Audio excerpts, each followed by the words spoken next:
लेकिन धमकियों का कोई लाभ ही नहीं हो रहा। आप कह रहे हैं आग लगा देंगे, तो फिर एक विधायक निकल गया।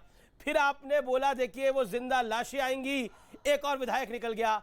आज एक और धमकी दी कि हम 72 घंटे तक एयरपोर्ट बंद कर देंगे, उसके बाहर लोगों को इकट्ठा कर देंगे, एक और विधायक चला गया। आनंद दुबे जी, अब तो 14 बचे हैं, 15 बचे हैं। अमीश जी, मैं कहता हूं कि 55 में से 54 भी चले जाएं, एक तो पर आपका विश्वास है, एक नहीं है। जाएगा। नहीं, ठीक है, मैं आपसे क्या कह रहा हूं कि अगर 54 भी चले जाएं तो कोई फर्क पड़ने वाला नहीं है। रही बात संजय राउत साहब की, उन्होंने अपने दोनों बयान को क्लियरली सफाई देते हुए कहा है कि मेरे कहने की मंशा ये रही है, लेकिन उसको तोड़ मरोड़ के बताया गया। पहला बयान की जो 40 लाशें आएंगी उसका पोस्टमार्टम विधान भवन में होगा। उन्होंने क्लियर कहा कि जो इंसान अपने पार्टी से गद्दारी करता है, अपनी आत्मा को मार देता है, वो एक आत्मा विहीन सिर्फ एक शरीर रहता है और वो शरीर लेकर उसको आना ही होगा और विधानसभा में फ्लोर टेस्ट के पोस्टमार्टम से गुजरना ही होगा। तो क्लियर हो गया कि उनका एक कहने का अंदाज था और लोगों ने उसको अलग ढंग से समझा। लेकिन इस समय की बड़ी खबर आ रही है, अगर शिवसेना ने धमकी दी है तो दूसरी तरफ भारतीय जनता पार्टी, मैं आपको बड़ी स्टोरी बता रहा हूं महाराष्ट्र की सियासत में इस समय की, इससे बड़ी खबर व्यूअर्स नहीं हो सकती। मुंबई बीजेपी कार्यकर्ताओं को एयरपोर्ट पहुंचने की तैयारी रखने का निर्देश दे दिया गया है। आदेश दिया गया है कि जब तारीख और समय बताया जाए तो बड़ी से बड़ी तादाद में भारतीय जनता पार्टी के पदाधिकारी, उनके साथ कार्यकर्ता मौजूद रहे। बागी विधायकों का भव्य स्वागत किया जाएगा, उनके लिए फूल बरसाए जाएंगे, उनकी सुरक्षा का जिम्मा बीजेपी के कार्यकर्ता लेंगे। यानी अब आमना सामना होगा शिवसेना और भारतीय जनता पार्टी का। दो सबसे पुराने दोस्त आमने सामने होंगे सड़क के ऊपर, और हम कह सकते हैं कि असली शिवसेना क्या शिंदे की जो शिवसेना बताई जा रही है, क्योंकि अब ऐसा लग रहा है कि शिंदे का गुट बहुत ज्यादा मजबूत है। 40 विधायकों के साथ, 60 पार्षदों के साथ, कई सांसदों के साथ असली शिवसेना क्या शिंदे का गुट हो गया है। और जो धमकियां दी जा रही थी लगातार, उसका रत्ती भर असर, मैं कह सकता हूं रत्ती भर असर शिंदे गुट पे नहीं पड़ा है। वहां उनकी तैयारी मजबूत दिख रही है। शिवसेना की जो उद्धव कैंप है उनकी तैयारी नहीं दिख रही है, ये कैटेगोरिकली हम देख सकते हैं। दुबे जी, आपकी प्रतिक्रिया, आपने बोला हम 72 घंटे तक घेराव करेंगे, घसीट लेंगे विधायकों को। बीजेपी के कार्यकर्ता कह रहे हैं कि आइए आप, स्वागत है आपका, हम भी पलक पावड़े बिछाकर और फूलों से स्वागत करेंगे। आप लोग तो लोकतंत्र की बात करते थे, गुंडा तंत्र पे क्यों आ गए?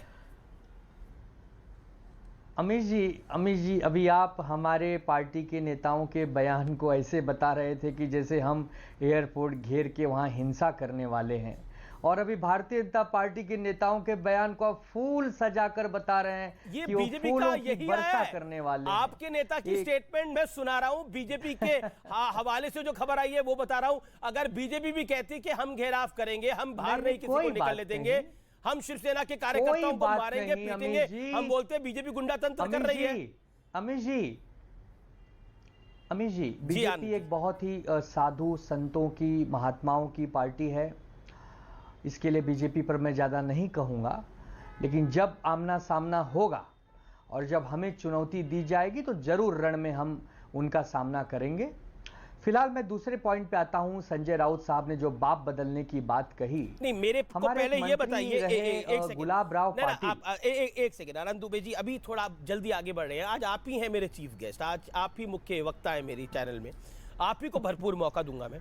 बिल्कुल अमीश जी, बिल्कुल। जी देखिए, बिल्कुल एक बात बताइए, ये बाप तक तो बात गई, लाश तक भी बात गई, और ये आग लगाने की बात क्या हो रही थी कि सांगली के कुछ लोग आए हुए हैं, हमारे इशारे का वेट कर रहे हैं, क्या आग लगाएंगे, किसे आग लगाएंगे? आप सरकार में है जनाब, उधर अभी आपकी सरकार का बहुमत है नहीं है, वो तो आपने अंतिम शब्दों को, अमीश जी जी अमीश जी, आपने अंतिम शब्दों को सुना नहीं। राउत जी ने कहा कि सांगली के कार्यकर्ता आए, उन्होंने कहा कि साहब हमारा फ्रस्ट्रेशन बढ़ रहा है, हम आक्रोश में है, हमारे साथ धोखा हो रहा है तो हम आग लगा देंगे। तो संजय राउत जी ने कहा कि नहीं, संयम बनाए रखिए, आप चाहे तो फिर रिपीट करके दिखा दीजिए जो मैंने सुना है। तो उन्होंने कहा संयम बनाए रखिए, उन्होंने ये बोला चलाइए। वो पूछना चाहते हैं लोग हम क्या करें, अगर ये लोग भड़क गए तो आग लग जाएगी। संजय राउत ने ये बोला, बाद में उन्होंने बोला कि मैंने संयम रखने के लिए, लेकिन उन्होंने कहा कि मैंने कहा संयम बनाए रखिए। देखिए उन्होंने कहा मैंने कहा संयम बनाए रखिए। आनंद दुबे, अगर आप पुराने प्रवक्ता होंगे, लेकिन मुझे 21 साल हो गए, 22 साल हो गए पत्रकारिता के अंदर, और 17-18 साल हो गए इस डिबेट्स को हैंडल करते हुए। प्रमोद महाजन, अरुण जेटली, कपिल सिब्बल के बाद हम यहाँ पर हैं। तो मैं आपको दुबे जी एक सवाल मैं पूछता हूँ, एक बात बताइए, आप तो लोकतंत्र की बात करते थे, लेकिन ये तो खुल्लम खुल्ला गुंडा तंत्र की बात हो रही है। आपके एक मंत्री कह रहे हैं कि हम 72 घंटे तक, इतनी ताकत है शिवसेना के अंदर, 72 घंटे तक आप एयरपोर्ट घेर लेंगे और कुछ लोग बाहर ही नहीं निकल पाएंगे। क्या मतलब उनको पब्लिक में जाके मारेंगे, पीटेंगे? क्योंकि नहीं बताइए ना, आपने इसको गलत ढंग से ले लिया उनके है। शिव सैनिक, वो भी तो शिव सैनिक ही है, 40 नंबर उनका है, बड़ा नंबर उनका है। अगर उनके समर्थक सड़क पे आ गए तो क्या होगा बाकियों का हाल? 54 जाएंगे। अमीश जी, ये आपकी जानकारी के लिए बता दूं कि जो 54 के 54 चले जाएंगे, मान लीजिए ये हमारे ही हैं, और इस सुबह के भूले यदि शाम को लौट आएंगे तो भी हमारे ही हैं। और आपकी जानकारी के लिए बता दूं कि 21 लोग हमारे संपर्क में बने हुए हैं, वो आना चाहते हैं, समय लग रहा है, जैसे जैसे होटल की डेट्स बढ़ रही है उनका फ्रस्ट्रेशन बढ़ रहा है, और बहुत जल्दी उनमें से कुछ विधायक मुंबई आएंगे। अगर समुद्र की लहरें जाती हैं तो वही लौटकर आती हैं, इसलिए अगर कोई विधायक जाते हैं आप तो समुद्र की लहरों का आप समुद्र की लहरों का इंतजार करिए ना। आप तो खुद ही तूफान लाना चाहते हैं आग लगाने की बात को करके। बातें तो आप बड़ी सुंदर कर रहे हैं चैनल के ऊपर, लेकिन वहां पर जो बाइट देते हैं आपके नेता वो तो कमाल ही होती है। डॉक्टर अजय आलोक, ये इंटरेस्टिंग है, ये अगर विश्लेषण करेंगे धमकियों का, तो जब धमकी मिली है तब तक एक विधायक और छिटका है। पहली धमकी मिली, एक विधायक निकल के चला गया, दूसरी मिली, एक और चला गया, तीसरी मिली, तीसरा एक और चला गया। जो संख्या 35-36 थी वो संख्या 40 पहुंच गई है और टोटल 52 पहुंच गई है। या तो धमकाने वाला सही नहीं है या धमकी सही नहीं है। एक कहावत है कि घर को आग लगाने के लिए एक चिराग काफी होता है। शिवसेना में तो कई हो गए। अब सबसे बड़ी बात है कि धमकी देके फायदा क्या है? उद्धव जी को अभी भी ये सारा मसला खत्म हो सकता है।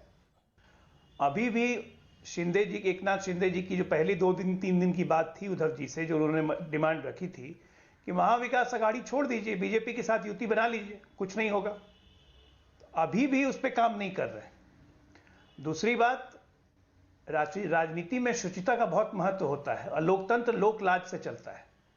आपको याद होगा फेसबुक लाइव करते हुए उद्धव जी ने कहा था कि विधायक अगर आके कोई भी मुझसे बोल दे सामने में कि आप मुख्यमंत्री पद छोड़ दो, इस्तीफा रखा हुआ, मैं तुरंत दे दूंगा। ठीक है, मेरे सामने आने में डर लगता है, फोन पे बोल दो, मैं उस पर भी इस्तीफा दे दूंगा। तो आज तो उनके विधायक कसरेकर जी ने बिल्कुल मीडिया के सामने आके बोल दिया कि उद्धव ठाकरे को इस्तीफा दे देना चाहिए, सरकार अल्पमत में आ गई है। तो फिर किस देर बात की? आप शुचिता का पालन कीजिए, इस्तीफा दे दीजिए। भाई अपना गिंजन करवाना है, अपनी और दुर्गति करवानी है एनसीपी के कहने में आके या किसी के कहने में आके, तो फ्लोर टेस्ट करवाइए। फ्लोर टेस्ट कैसे होगा? ये सारे विधायक जाएंगे, राज्यपाल जी को अपना शरीर उपस्थित हुए कहेंगे कि सरकार अल्पमत में आ गई, राज्यपाल ऑर्डर करेंगे। उसके साथ साथ एक इंटरिम स्पीकर भी अपॉइंट करेंगे, क्योंकि इस डिप्टी स्पीकर पे तो अविश्वास प्रस्ताव का नोटिस ऑलरेडी भेजा जा चुका है, तो इसलिए ये फ्लोर टेस्ट तो करवाएंगे नहीं। तो एक इंटरिम स्पीकर अपॉइंट होगा और उसके बाद सदन में आ जाएगा और सुप्रीम कोर्ट को सूचना दे दी जाएगी पहले, जैसे सुप्रीम कोर्ट ने कहा है कि फ्लोर टेस्ट होगी तो हमारे दरवाजे खुले हुए हैं, बताइए जवाब। तो ये सब प्रोसेस करने में अगर आप कोई धमकी से राजनीति करना चाह रहा है तो ये क्यों भूल जा रहे हैं कि वो 40 के 40 भी शिव सैनिक ही हैं, वो शस्त्री थे शिव सैनिक के। और एकनाथ शिंदे बहुत मजबूत शिव सैनिक है, उनके साथ जितने लोग हैं सब पुराने शिव सैनिक हैं और उनकी एक ही मांग है कि अपने विचारधारा के साथ रहने की। आज भी महाविकास अघाड़ी छोड़ दीजिए, वो सब एक साथ उद्धव जी के साथ ही आ जाएंगे, क्या दिक्कत है? खत्म कीजिए, आप छोड़ना क्यों नहीं चाहते हैं अनंत दुबे, कांग्रेस ये बड़ी एनसीपी को? सवाल तो एम्बैरेसमेंट ये हो गई है आपके लिए। क्योंकि कल को वो पार्टी पे क्लेम ये करेंगे एक एम्बैरेसमेंट इसलिए हो गई है कि अब देखिए, पहले बोला जा रहा था कि जब बोला जाएगा तो इस्तीफा देंगे, अब तो सार्वजनिक तौर पर विधायक कासरेकर साहब ने बोल दिया कि इस्तीफा दे दीजिए, मैंडेट खो चुके हैं, तो क्या करिएगा आप? और सोर्सेस तो ये कहते हैं कि उद्धव ठाकरे इस्तीफा देना चाहते थे फेसबुक लाइव पर, लेकिन शरद राव पवार ने मना करा, इसलिए रोका। उसके बाद भी वो इस्तीफा देना चाहते थे, लेकिन फिर शरद राव पवार ने रोका। यही तो एकनाथ शिंदे की दिक्कत है कि आपकी पार्टी को यानी शिवसेना को शरद राव पवार चला रहे हैं।